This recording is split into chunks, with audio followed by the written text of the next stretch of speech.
Hey there. Yesterday I promised to do a Facebook Live. I was very excited because John Caputo was speaking and I was like making promises. Oh yeah, I'll come on and do something. And now I've had my Amiga course and I'm like exhausted. But I am a pro and I promised you that I would do a Facebook Live, and so here I am, even though I don't have air conditioning in my house and it is roasting. It is so hot. I've got the fan going. I don't look like I'm sweating too much, but wow, it is warm in LA right now. So I thought I would just check in with you all and actually maybe talk a little bit about thanks Jace. Well Jace, you said that you thought I was dyeing my hair yesterday. Don't think that I didn't see that comment. This has never been dyed in its life. My dad is in his 70s and still has this color of hair. So no dye job at all. Thank you very much. Anyway, that's an aside. I thought I would talk briefly about the second week of the Amiga course, which I've just done. We had a pile of people around at my house and 200 more joining online, and we were talking about Christianity and the absurd. And I was connecting Christianity with the work of Camus, the work of a theologian called Hessert, and also with the church father Tertullian. Tertullian famously said, "Credo quia absurdum." I believe because it is absurd. That's a paraphrase, but that's kind of what he was saying. And people have traditionally thought this was crazy. The idea to believe something that's absurd is ridiculous. I mean, if I was to say to you that I believe my toys come to life in the middle of the night whenever I'm fast asleep, and then you were to say to me, that's ridiculous, that's absurd, and then I was to say, not simply, oh yeah, no, but I still believe it, I know it's crazy, but I believe it. If I was to say, you're exactly right, and precisely because it is absurd, that's why I believe it, you would think I was crazy. Or if I was saying my cooker was giving me lottery ticket numbers or whatever else, you would think I was mad. So what does Tertullian think? What's he meaning when he's saying this? Now, actually, I'm not pretending that I know what he was saying because I haven't read him that closely, but I want to give an interpretation. And in order to do that, I want to just tell you what Camus means when he talks about the absurd. Because Albert Camus was a philosopher, thinker who really made the absurd a key element of his thinking. So for Camus, the absurd is simply a thinking being, a meaning-desiring being, confronts a universe that resists meaning, right? Creates an experience of the absurd. So basically, a being that wants meaning confronts a universe that seems to resist meaning. And that's what Camus means by the absurd, the experience of the absurd. So Dada as an art form is a type of confrontation with the absurd, or situationists, or the religious movement, the what do you call them? I forget the name, begins with the, I always forget their name. It'll come back to me. The distortionists, I forget. Anyway, this idea that the absurd is our confrontation with a universe that resists meaning. Okay, so why has Christianity got a relationship to the absurd? This is something I was exploring today in the Amiga course, but this is a little summary if you don't want to do it. If you do, feel free to sign up. But otherwise, this will sate your appetite. I was exploring how this thinker, Paul Hessert, argues that Christianity is the original punk movement.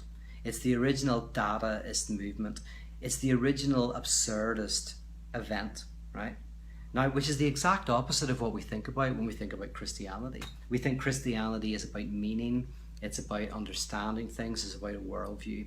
And actually, that's what Paul Hessert calls meaningful Christianity. He says that the world, we, as part of the world, we seek meaning. We want structures of meaning, politically, culturally, religiously, that help us understand our place in the universe, that help us understand why we're here. And we would rather have meaning than the idea that the world lacks meaning. You see this in the experience of breaking up with someone. When you say to them, why did you break up with me? Tell me anything. I prefer you to tell me that I was terrible, I was awful, or I was ugly, or you're not attracted to me anymore. Anything is better than nothing, than no reason at all. There's something about us that seeks reason.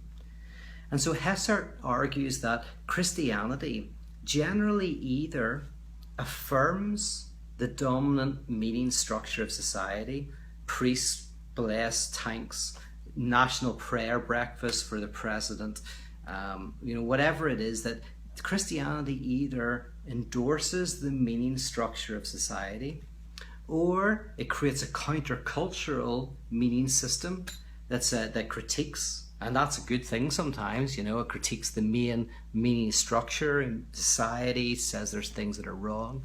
But if it was ever successful, it would become a new structure of meaning.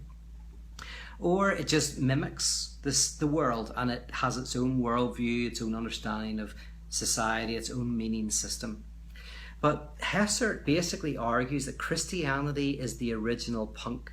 It's the proto-punk movement. And Christ crucified is the most scandalous, ridiculous, countercultural, distorting, destructive notion you could imagine. God dying. Now, we don't experience the profound craziness and absurdity of that because we've heard it so many times. And people have tried to understand it and make sense of it. But Hessert's saying that this is totally punk. In the same way that the original punks kind of critiqued society by confronting it with distortion, with its own, like with dress and with music and with kind of ideas that critiqued, and not by giving another perspective, but just kind of like blowing open meaning. Just like the Dadaists in the 1910s, 1915s, were kind of critiquing the idea of meaning. Christ crucified cannot be understood as a meaningful statement. All of the atonement theories that you read, the fact that there's so many of them testifies to the idea that this phrase lacks meaning. We as meaning-creating beings come to it. We want it to mean something, and it resists meaning, which is the absurd. Christ crucified is our experience of the absurd. It critiques everything. It critiques all of our understandings of wisdom and justice. And this is why Kierkegaard would laugh at you if you said that Jesus was a wisdom teacher or an ethical teacher. He's like, oh my goodness, the last thing you can say about Jesus is he's an ethical teacher. Parables destroy reason and wisdom. They're always critiquing reason. They're always critiquing the way we see the world, the way we see who's inside, who's outside, who's pure, who's impure, who's good, who's bad. All of the boundaries that we create that make sense to us are critiqued and broken open. We are confronted with something that explodes all of the barriers and ideas that we have. So in the reading that we did today from the book Christ and the End of Meaning, he explored how not just parables, because parables explode meaning, but the idea of God crucified is a stumbling block to those who want signs that God is with us, and also wisdom, the idea that we can logically, apologetically say that God is on our side. Because the Apostle Paul basically, he defines it. He says, some people seek signs, some people seek wisdom, and Christ crucified blows them apart. It's a stumbling block to one and it's foolishness to the other. It doesn't fit into our meaning creating systems. And so what Hesser is saying is that Paul is going, we always try to say that wisdom or reason or God is on our side. Our football team wins. Northern Ireland just won against the Ukraine 2-0 in the Euros. So God is on our side, right? Or God saved my child. God is on my side. I know somebody whose child was kidnapped and was recovered within 24 hours. And he said how he prayed so much and God saved his child. And that was beautiful, a beautiful story. Until he said that 4 other children were also kidnapped on the same day and none of them survived. It's like, okay, so God is on your side and not on their side, right? And wisdom is a way of saying that rationality and God is on our side because, look, we've got the most reasonable position. So these are 2 ways that we solidify our worldview. Signs and wonders, wisdom and knowledge. And Paul says Christ crucified doesn't fit into either of them. It's absurd. It breaks things open. And so what we explore today is the idea that Christianity is not, in the words of John Caputo, not projection, but a projectile. Projection is where we create a religion that looks like us. If you want to know what people are like, look at their dogs. People get dogs that represent their personality. Is it a butch dog? Is it a tiny, cute dog? Is it a yelpy dog? Is it a very stoic dog? In the same way, if you want to know what people are like, look at their gods. Their gods reflect who we are. That's what Feuerbach says, religion is projection. But John Caputo says religion is not projection, religion is a projectile.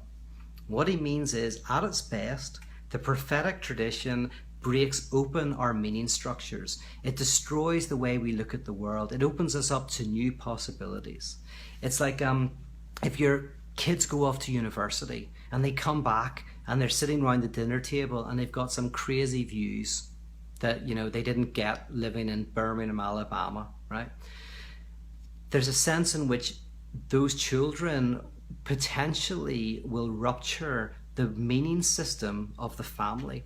And either the parents will say, don't talk about what you learned in that crazy liberal university, shut up.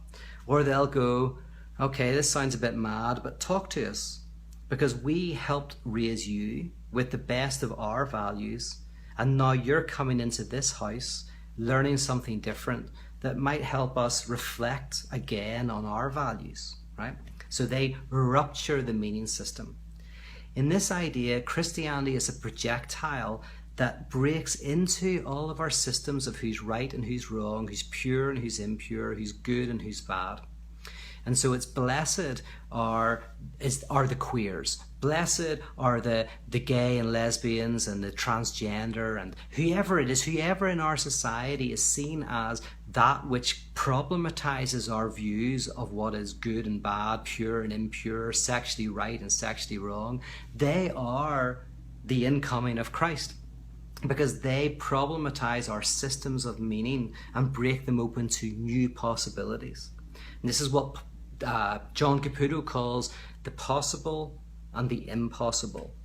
The possible is what we know, our value systems, our belief systems, the things that we use to make decisions every day of our lives, and they're good. Our traditions are usually full of good things. But the impossible is what we cannot imagine, what breaks into our world and makes us see things differently, what we could never have put into our calendar, which opens up our future to new possibilities. It might be a new relationship. It might be involved in a political project that you didn't care about the day before. It could be the death of someone. It could be an unwanted pregnancy that changes your life. Whatever it is, the apocalyptic is that which ruptures your world and opens you up to new possibilities. In philosophy, it's called the event. An event is something you couldn't imagine, but that breaks open your world. In the reading that we did today with Paul Hessert, we explored the idea that Christianity is a projectile that is absurd, that we encounter as absurd. that ruptures our whole sense of the walls that we build, who's in and who's out, who's right and who's wrong, and help us look at the world in a radically different way. And that what we need to do is we need to cultivate a sensitivity to those places in our world, those people and those ideas that disrupt us. Oh, and that's what the religious movement are called. They're called the discordants, that rupture us, that kind of provide a type of explosive experience that gets us to open ourselves up to new possibilities. So religion at its best is not something that tells us how to think about things and solidify our world, and so we judge everybody in relation to that.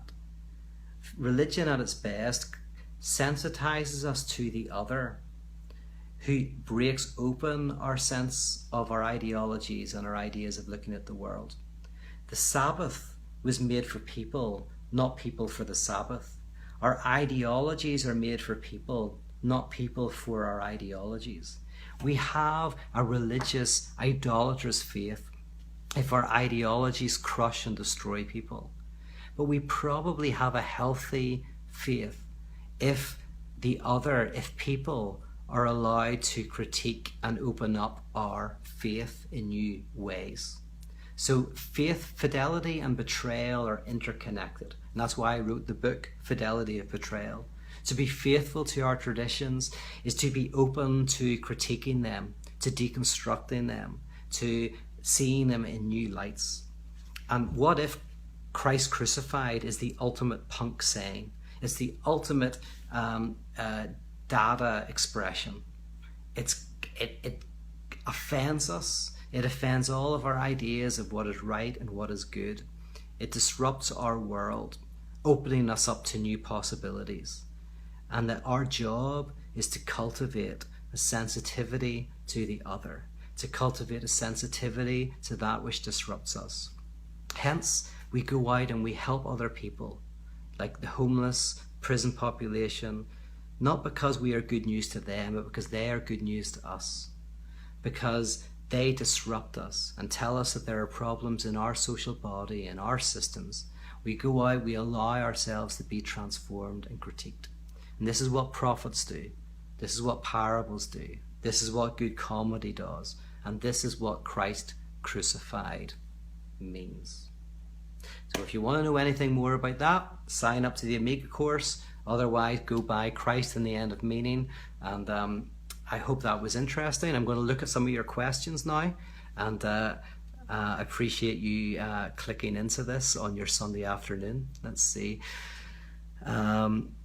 Oh, Tristan, you're liking The Divine Magician. Thank you. That's probably, it's my latest book, so it's my favourite book. It's closest to what I think now. But the old me might have been right. I would love to have a debate with the old me and the new me and see how they do when they fight it out. Discordantism. Yes, look, thank you so much. That was what I was trying to think about. There's a religious movement called the Discordantists, and they affirm this chaos that breaks things open. But by the way, you can't live in that chaos. You can't, if you live in the chaos, you're going to end up dying on the street somewhere, right? But you also can't live in where you close yourself off from the event, where you close yourself off from the impossible, where you experience the disruption of your being, right? You kind of have to live in a world of meaning, but be open to that which disrupts it. And by the way, that doesn't happen in abstraction. Whenever Camus says the meaning-seeking being confronts a universe that resists meaning, he doesn't mean it in abstraction. It happens concretely. You might be in your seminary reading a book that challenges what you've believed, and that is the moment in history and in time when your worldview begins to critique. You might meet a friend who tells you that, they're gay. If that's a thing that, in your world, being straight and what is connected with Christianity, and you connect with this person who you respect, whose sexuality is different, and that's your experience of the deconstruction of your world of meaning.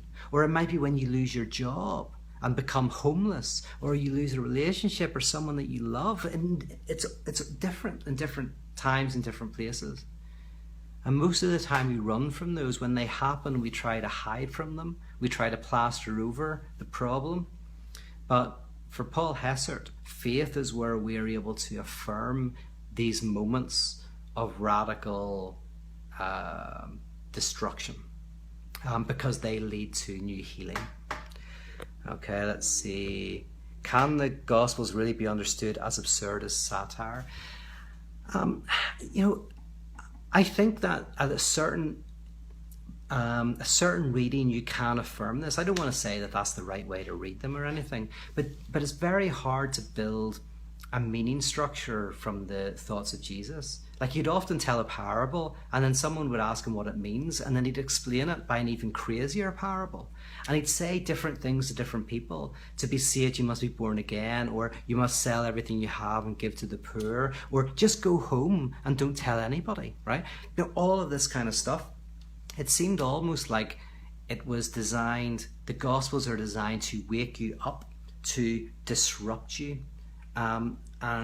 And I see this even in the fact that there's multiple names for God, which clash. God is warrior, God is peacemaker, God who's unchanging, God who changes God's mind. All of this, God is he, God is she.